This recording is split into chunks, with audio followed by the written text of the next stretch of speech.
All right. Well, ladies and gentlemen, it is another book chat, but this time with Dr. Charles Prempeh. Dr. Charles Prempeh is a research fellow at the Center for Cultural and African Studies, Kwame Nkrumah University of Science and Technology, Kumasi, Ghana. He holds a PhD degree in theology and religious studies from the University of Cambridge, United Kingdom. Since 2021, he also holds a certificate in public engagement and research, organized by the University of Oxford. But before joining Cambridge for his doctoral studies in October 2017, Dr. Prempeh undertook 2 years of doctoral coursework in interdisciplinary social studies at the Makerere Institute of Social Research, Makerere University, Uganda, and taught undergraduate students for a semester. He also holds a Master of Philosophy degree in African Studies from the Institute of African Studies, University of Ghana, Legon, in 2010. After completing his coursework, he was awarded the prestigious Agaman Award for Academic Excellence. Dr. Prempeh holds a first-class degree in African Studies from the University of Cape Coast in 2008. At UCC, his undergraduate long essay was adjudged one of the best for the Department of African Studies and selected for display during the university's opening day in 2009. Now you have a good sense of the person who we'll be talking to today. And the book that we'll be deliberating upon is called Youth Activism in Modern Politics in Ghana. Like you all know, the spiel here is that we want to know why did you decide on a book like this with a degree in theology and community engagement and African studies and all of that? How did this book choose you to be the creator of the idea? I like I like your question. How the book chose me. Or Anyway, did you choose it? well, so sometimes the responsibility is entrusted to us willy-nilly. Anyway, so thank you very much for having me, and let me appreciate, express my gratitude to you and anyone who works to make this possible. I know we've had a few back and forth, and I thank you for your patience with me. I've had a lot doing back home in Ghana, and I also traveled a bit in Japan, where I served as a visiting associate professor. So thank you. Now, responding specifically to your question, yes, I studied African studies, and it's very broad. It includes politics, religion, philosophy, and almost everything, but from the African perspective. So whereas my PhD comes across as religion and theology, actually I'm more anthropology of religion than just the theology, because in Cambridge they still retain the old name. I must make that quite clear. Otherwise, I've always been interested in politics, podcast philosophy, podcast studies, and youth and active politics in particular. So when I was young, I participated in local politics in my community, urban slum in Accra, called Mamobi. It's one of the oldest urban slums. And I was so much interested. That was the time I started reading about Gaddafi's state universal theory, and that's a green book. And I got very much absorbed in that philosophy. So going to the university, I served in some positions as student leader.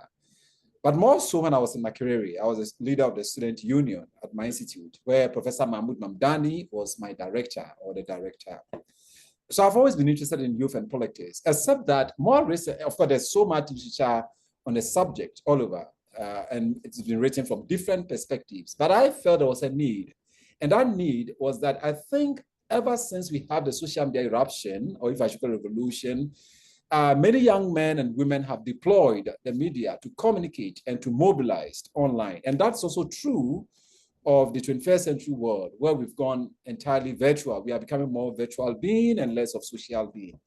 And that is where I decided to look at the gaps or the shortfalls or the fault lines in contemporary youth political mobilization and activism. So we had the Arab Spring in 2010, we had NSAS, and then in Ghana, we had the Face the Country movement. Now, in all of these, I realized that the impact was not enduring enough. It was almost like short-lived. So my interest was to explore what the young people are not doing well, or what are the fault lines, as I said initially, of social media, for which reason young men and women are unable to retain the force of activism to foster the kind of reforms and changes they desire to see in public governance. And I've been thinking about this. So when I was in Cambridge, I was a student leader as well, worked with one of the characters or the figures I wrote about. And when he and his colleagues started the Face the Country movement, I had a conversation with him about his political philosophy and whether he thought Ghana could be fixed in the way he envisioned. And then, of course, later when Professor Toyin Falola invited me to sit as one of those who interrogated or interviewed Ernesto Yeboah, who is also quite prominent in our country, I asked him a question about his political philosophy.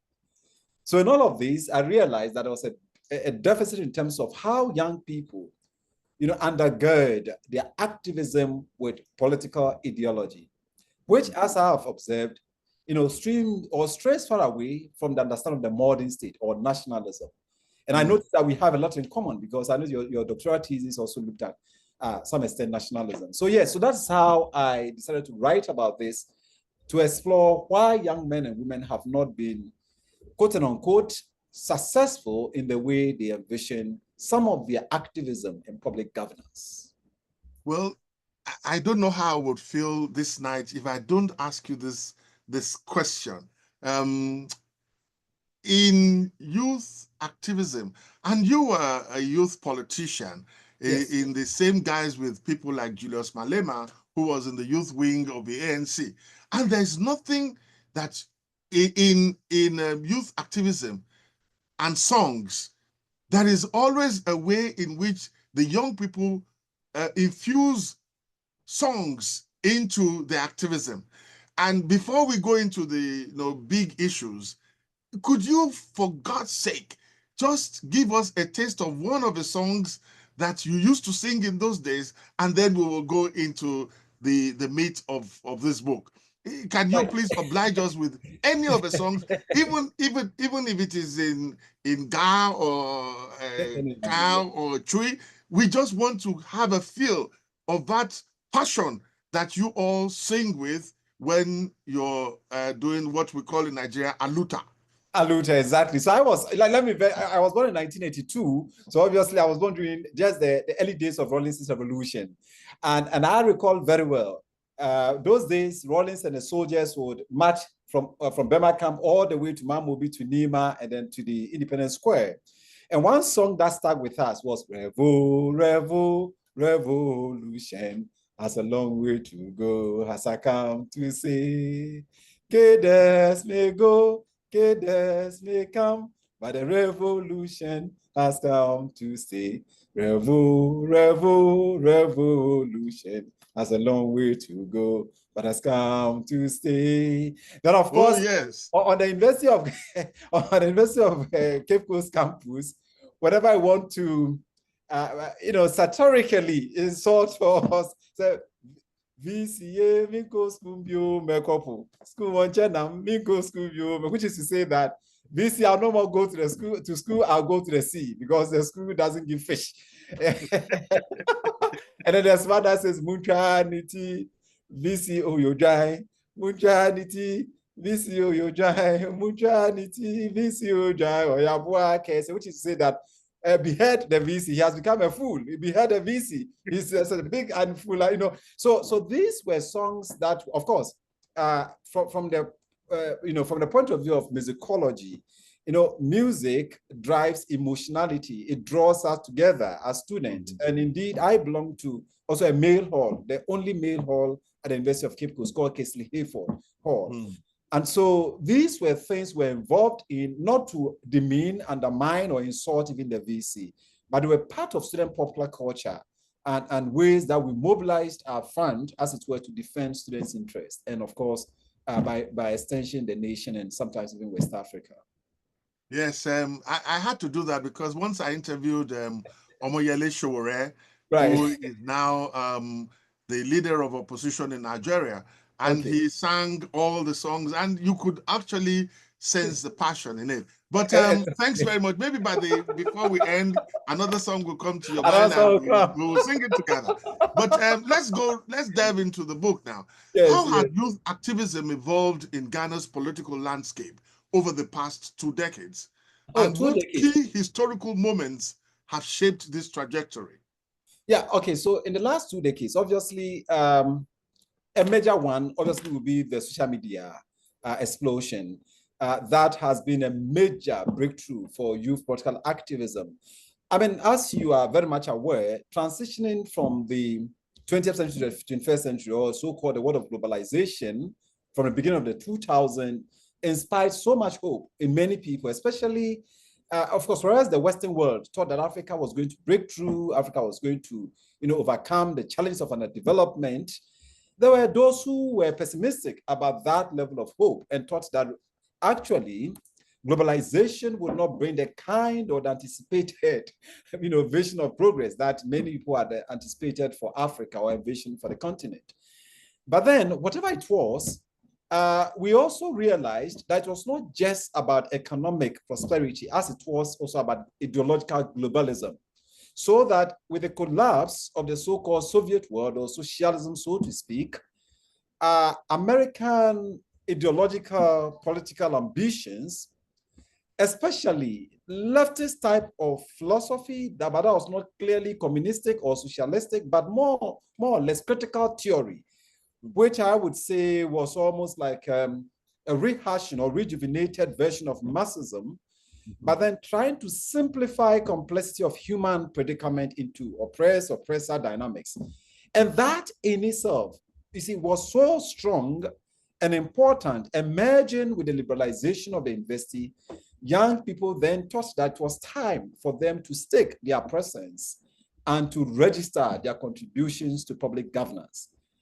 Because then they got a philosophical understanding that they were not only citizens, but they were the oppressed by the so-called patriarchs, or those who supposedly ascribe to gerontocratic form of governance. So for me, these two, one, as I said, the ideas of globalization, which was more ideologically driven, more towards critical theory, breaking the complexity of the world into the simplicity of the oppressed and oppressor, and then, of course, the neoliberalization of the university.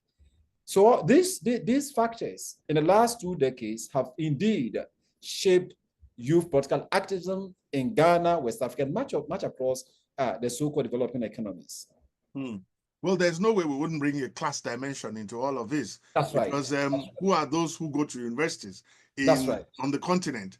The That's children right. of the rich and the novel rich, of course, will send their children to other countries where there will be advantage and all of that. And so I can see how the children of the downtrodden or the exploited will join their forces together to rise up against their exploiters, as it were. It's not I know that the exploiter class on the African continent is not a concentrated class. It's diffused along different trajectories. But what are the primary motivations driving young people in Ghana to engage in political activism? And how do these motivations compare to those of other African countries, especially, let's limit ourselves to West Africa or to the Anglophone Africa, because the activism, the examples you cited, the Arab Spring in the northern part of Africa, it's a lot different from what you have in South Africa with the Julius Malema and his group of the economic freedom fighters. But how do you, we've talked about some of the motivations, but what are the primary motivations driving young people in Ghana to engage in political activism? So first is age. You see, the human being is also a chronological being. When you are young or in young adults, there's a way you feel energized. You are so enthusiastic.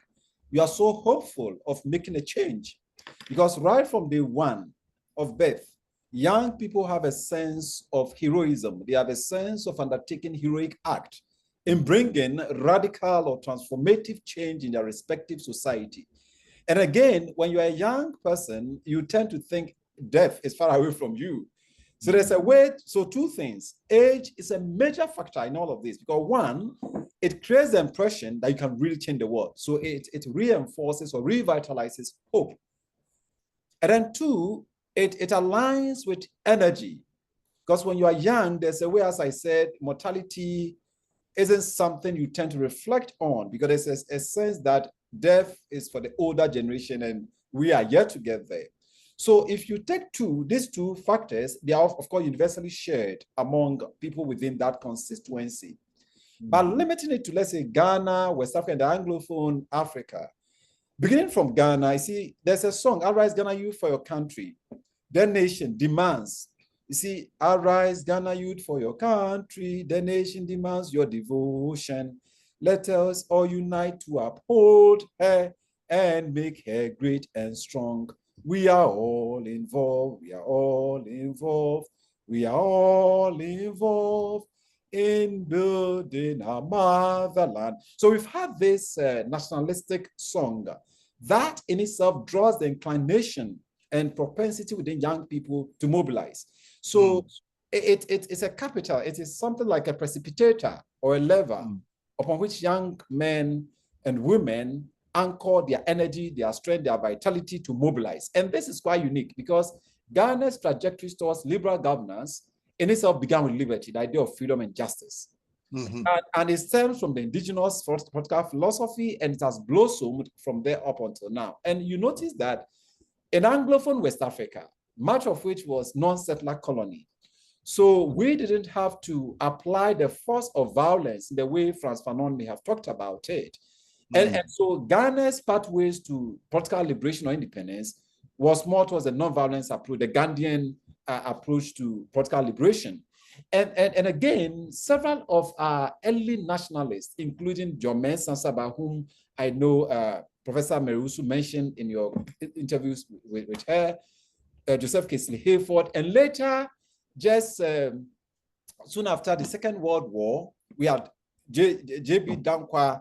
These were classical political theorists who were also very much embedded and vested in the indigenous sagacity of societal mobilization.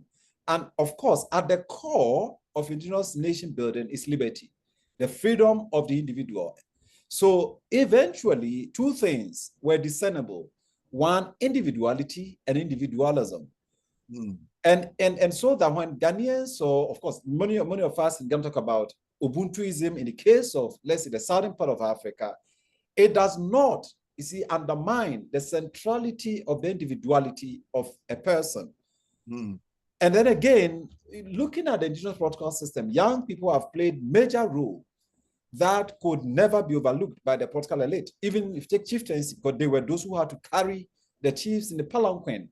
And if for any reason a chief fell off from the palanquin, that itself was a ground for destoolment. And again, in centralized societies or groups like the Asante and other Akan groups and the Moldagbani groups, you need a young people to consider a warrior class.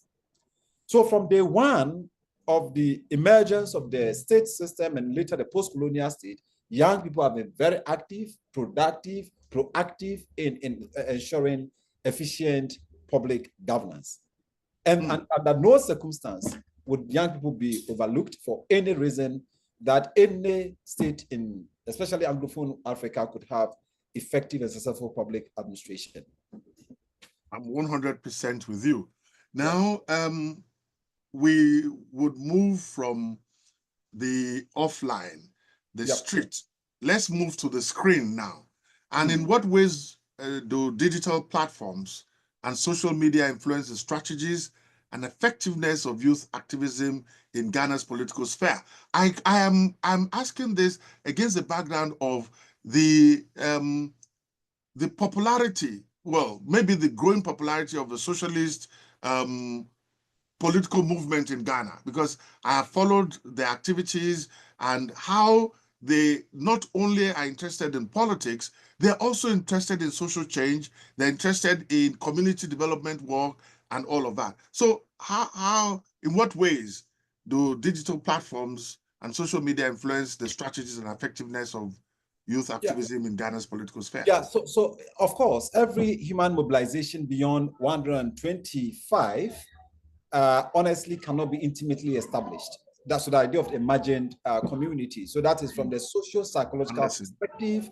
What it means is that if we are to mobilize intimately beyond 125, then we need to mystify it. We need to have symbolism and things like that. We need to be able to break boundaries. Social media enables that, or the digital platform enables that, because it has a universal presence. All you need is your data. And gradually, we are getting there where data is becoming less expensive because of the competition within the supply chain. So that is one. And then the second thing is the significant degree of hiddenness, if I should put it that way, facelessness. So you could hide behind the digital space and throw in the jobs at the older generation. And so, I mean, you are a language person. You notice that when you speak in person or within a social context, there's a way you are constrained and restrained in terms of the words you can use. But then in the digital space, the constraints are very much removed. All you need to do, you are in your space somewhere, you allow your emotional exertions and vomiting to get in out there. I mean, with least prohibition, because you don't see your audience immediately. So that in itself is an enabler. In a way, as I've stated in the book, it is a reinvention of indigenous philosophy of insult in governance, because insult has always been part of governance in traditional societies, except that they were time-bound and conditioned. But then digital space allows it in such a way that it's timeless. So anytime you feel emotionally stressed, anxiety sets in, you can throw in your jobs and you go scot-free. And it's becoming more difficult, especially in the fact that it unifies people across national boundaries. So you can have a Ghanaian in the US who throw in jobs, and if it were in the Ghanaian jurisprudence or jurisdiction, the person could have been charged of defamation. And yet the law works differently elsewhere. There was a case where an MP took someone to court, someone operating in the US to court, over what ordinarily would have constituted defamation in Ghana. And the case was overruled as a nonsense. It was seen as a no case. So what I'm therefore trying to say is that the digital space in itself breaks the boundaries of sometimes legal limitations in terms of what people can say and what they cannot say. And then the other thing is that it allows for easy mobilization. All you need to do, as you rightly said, is to be able to touch on certain nerves and sentiment, to be able to say that, well, these are the people who are oppressing us. So rhetorical capacity, the ability to use words, persuasive communication. You see, so these are important resources that young men and women have at their disposal that they deploy to engage public governance. And again, you see, because there's this sense, as you rightly said, social justice, let me put it that way. And that in itself, as I said in the introduction, is inspired by critical theory, which again is almost a rejuvenation of Marxism and class conflict. But because it is simplistic, because then you look at somebody driving 4x4 V8 and you outsource your troubles to him, without even thinking that it's not always the case that those who are driving the V8 and the 4x4 actually worked for it. But then because a simplistic narrative is put out there, the oppressor, it becomes very easy for the one who needs cocoa, let's say a porridge, to deploy that as a capital of mobilization to challenge the so-called bourgeois of society. So for me, it was, again, the simplicity of these philosophies that drove me to write a book and also to look at how young men are able to leverage that to mobilize. And as I said, it's also the very reason that most of this activism do not endure the test of time. Well, there's a friend of mine who says that intellection is also a form of action and activity. And the real issue sometimes has been in the decision-making process. So what institutional and structural barriers do young activists face when attempting to influence political decision-making in Ghana? Yeah, I mean, the first is the nature of the modern state and how the modern state reconfigures power. Indeed, since Westphalia, it has been very difficult to define or conceptualize what a modern state constitutes. But I think Max Weber is very clear here when he says that it is the elite capacity to use coercive, force, the legitimate use of coercive violence to foster public governance or to foster law and order. So in that case, the ruling class obviously control the institutions of public governance, the court, the security system, it's almost the arms of government. And in the case of Ghana, there's a significant degree of presidentialism, which concentrates so much power in the hands of the political figure, the leading political figure, the president.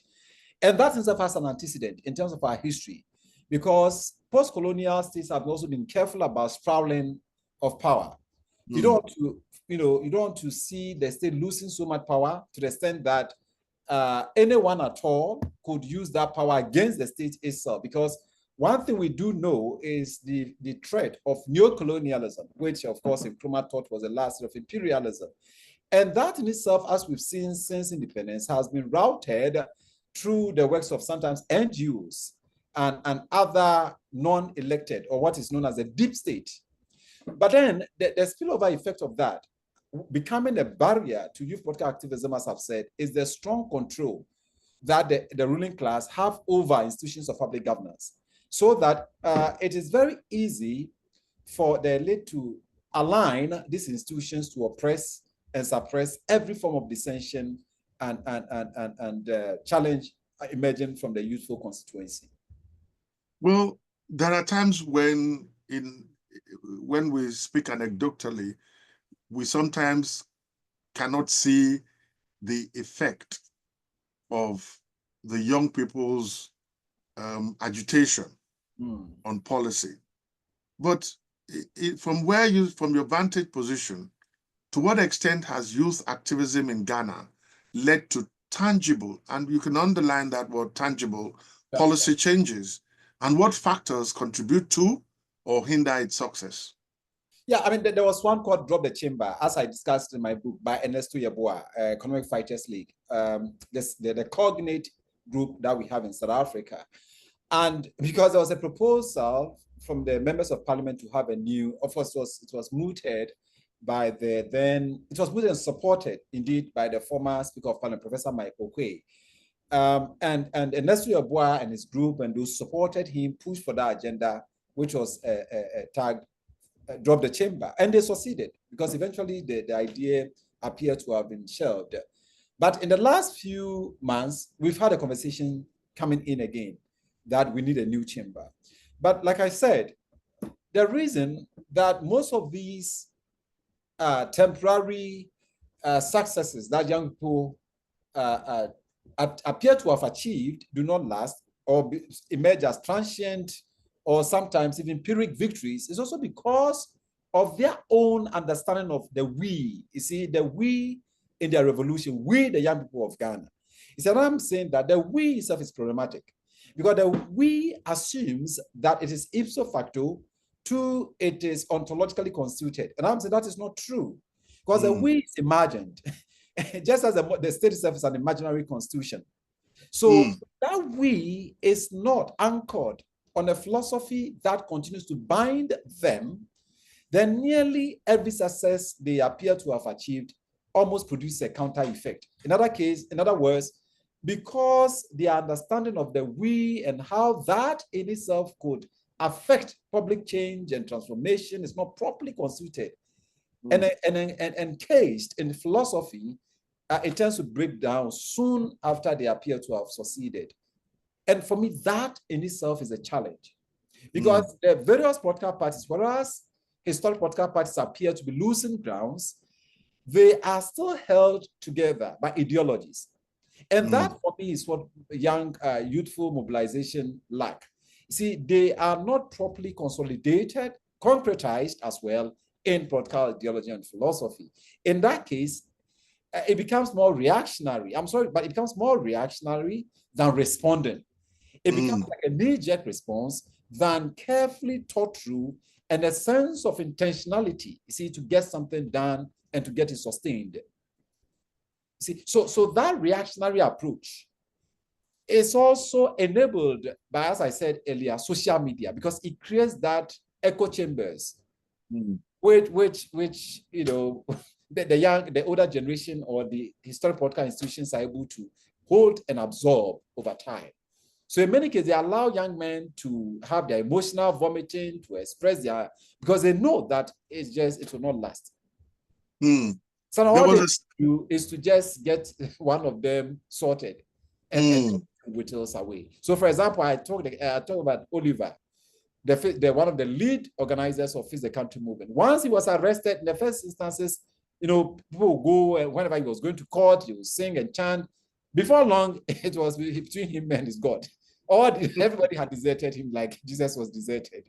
So now because at the end of the day, as I said, the we is not properly teased out philosophically.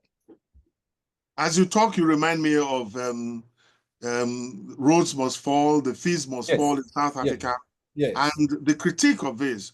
And young people sometimes, from what you're saying, they appear to be ahistorical in some of the struggles, forgetting that there is continuity, and you see a lot of discontinuity in the activities to the point that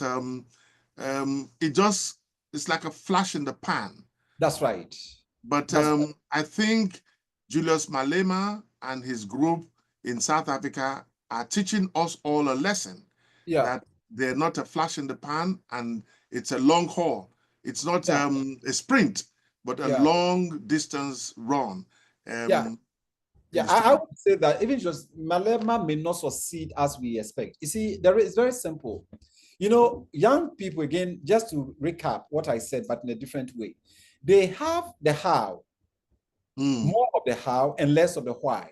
You see, the how for them is the rhetoric, is the ability to stir emotions, to trigger anxiety, and to make it even bigger than ordinarily what it should be.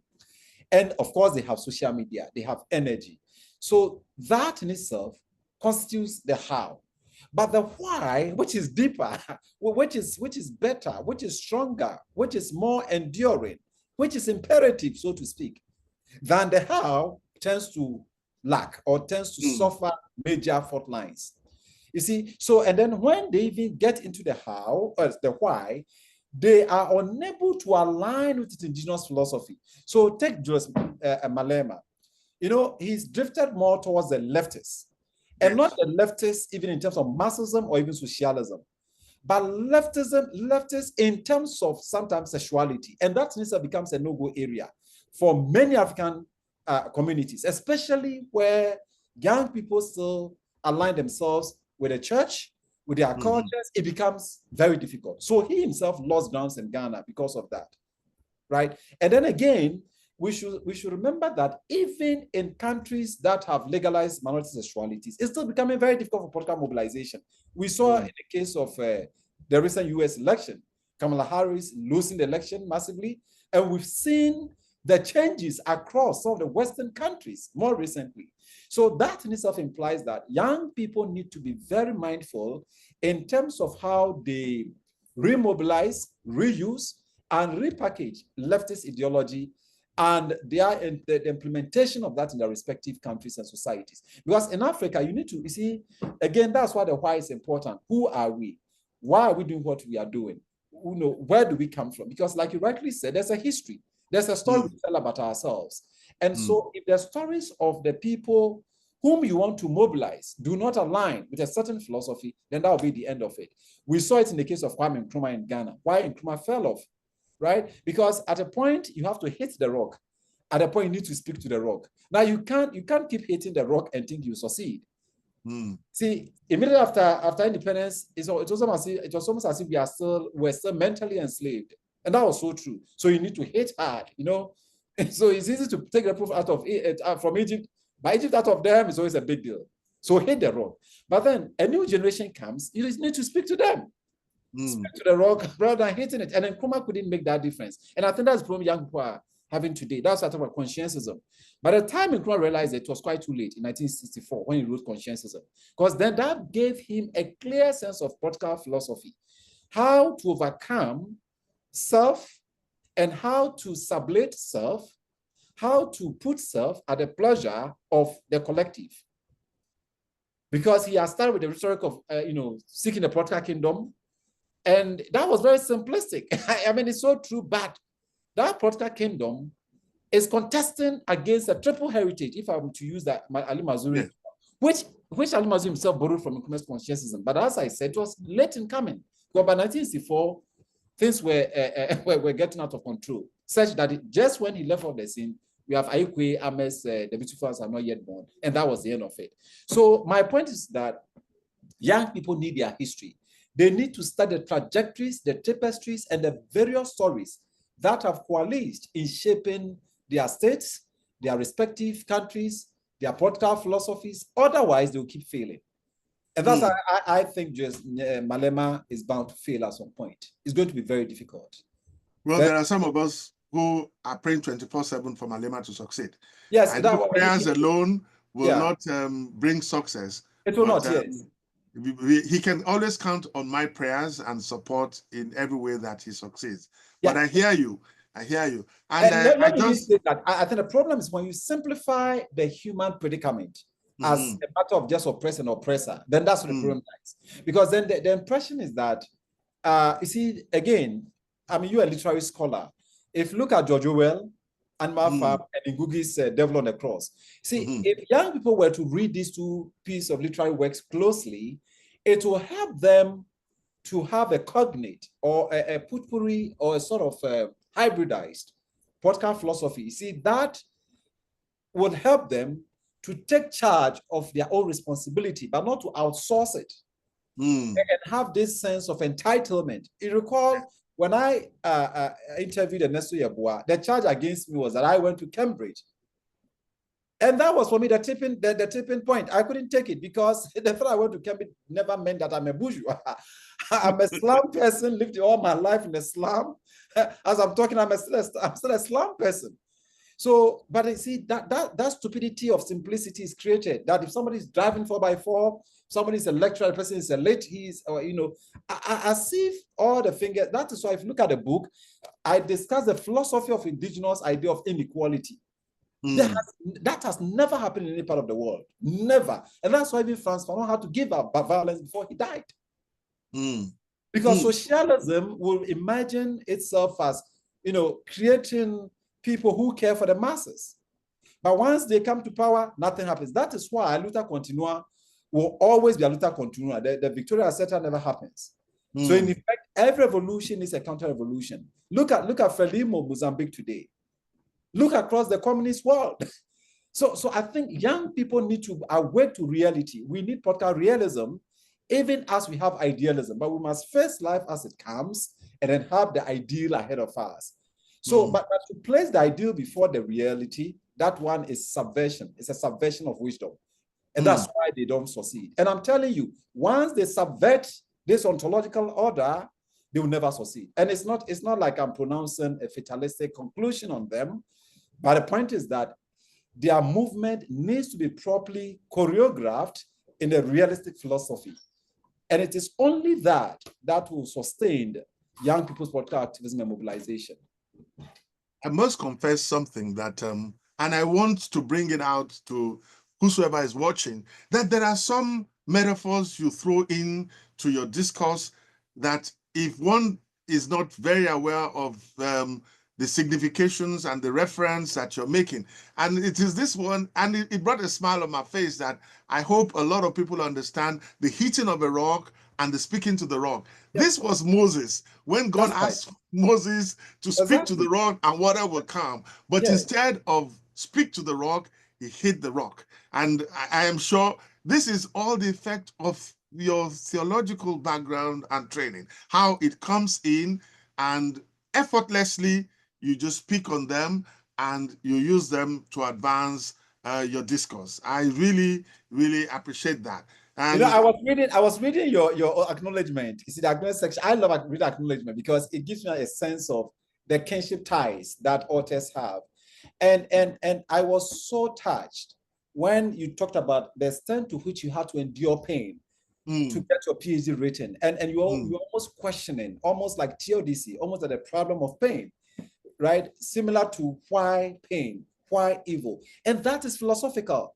You see, and yet young people will see you today in Florida teaching, and they think that is, they think you're a capitalist, you're a bourgeois. Why don't you? So my point is this. To be honest, I am very blunt. You see, I'm very blunt because the modern education system creates a sense of entitlement. You see, and you find that even in scholarship, where we keep blaming colonialism, we keep blaming. So it's like we have this idea of blame culture as opposed to penitentiary culture. So we are never responsible for our predicament. It is always someone else. And it's always a grass is greener at the other side of the world. And yet, you see, that is why I have problem with many scholars who do econometrics. I have problems with statisticians because they lack the depth of philosophy. Economics was not econometrics. Adam Smith was very clear that it is not because of altruism that a bread baker gives bread, nor the butcher meat, but for their own self-preservation. And if Africans were to be mindful, particularly the young people, they should study the political philosophy of how the nation state emerged. You see, when the idea of public governance was emerging after Westphalia, as I said, in the 17th century, the issue was not about law. No, it was about anthropos, how to understand the composition of the human being as a psychosomatic, as a chronological being, but more so as someone who has a pleasure that tends to supersede and supplant every other pleasure. And that's why you have Rousseau, you have John Locke, Thomas Hobbes, all of them trying to understand the human nature. It was only after they had succeeded that they could now plan how to govern. But the young people, they lack philosophy, they lack depth, they lack even the sagacity of their ancestors. And with that, there's no way they can, look, they are, like I said, their movements are reactionary, it lacks depth, it lacks wisdom, it lacks wit, it lacks diplomacy. And that is why the older generation will go back to the institutions of governance and clamp on them, and that will be the end of their movement. So face the country never got anywhere, NSAS didn't get anywhere, Arab Spring, and I can assure you, until they come to the point of going back to the anthropos, understanding the complexity of the human nature, there will never be any breakthrough in their mobilization. Well, I'm sure I would not end this on a depressing note, but you see, truth, they say, is bitter. And Right. We have to learn how to take it and go back to the drawing board to rework things. I hope one of these days I would have the opportunity to bring yourself and Professor Wale Adebanwi, who wrote How to Be a Big Man in Africa, together so that we start using these books to forge a way. In our little corner here, we're trying to create a center for protestology, you know, the understanding and the study of protests and why they start, why they fail, and all of this. And I can assure you that your book and Professor Wale Adebanwi's book would feature in the Summer Institutes we plan in years to come. Well, I shouldn't end all of this without giving you the opportunity to promote this book. In which of the disciplines do you see this book fitting in very well, either in Africa or in America? Do you think it will be in the Department of Religion, or do you think in political science? Where do you think your book can fit into, apart from the general reader? I'm an interdisciplinary scholar, so I write across disciplines, as you could already see by the way I was talking. So I like philosophy, I like history, I like sociology, anthropology. I'm in fact, because I've written over 50 publications in the area, gender and all that. So I think people in the political studies will find it very useful. Political philosophy, sociology, anthropology, even international relations. They all find it very useful. And it's a highly academic book. And whoever reads it would never regret, picking out how I have nuanced the conversations about Africa's supposed predicament. And for me, as I said, maybe to conclude, I've always argued that it took more than 400 years for the Western world to plan how to engage Africans. We cannot respond with knee-jerk responses. We cannot be reactionary. We need to be intentional. We need to revisit. We need philosophy to engage the world of global, ideological globalism. So thank you for having me. I'm very grateful. Well, on that note, we would like to say a very big thank you to you for finding the time with all your travels to have this conversation with us. And the whole idea is to help promote this book. Hopefully, more and more people will get a hold of it and we'll read it and we'll digest it, and then we would engage ourselves in where do we go from here. But for now, where we want to go from here is to let those three letters, END, the end, feature now, and we'll say until another time when we bring you with one of your books again, it is thank you very much and keep on doing all the good works. Thank you very much. I'm grateful.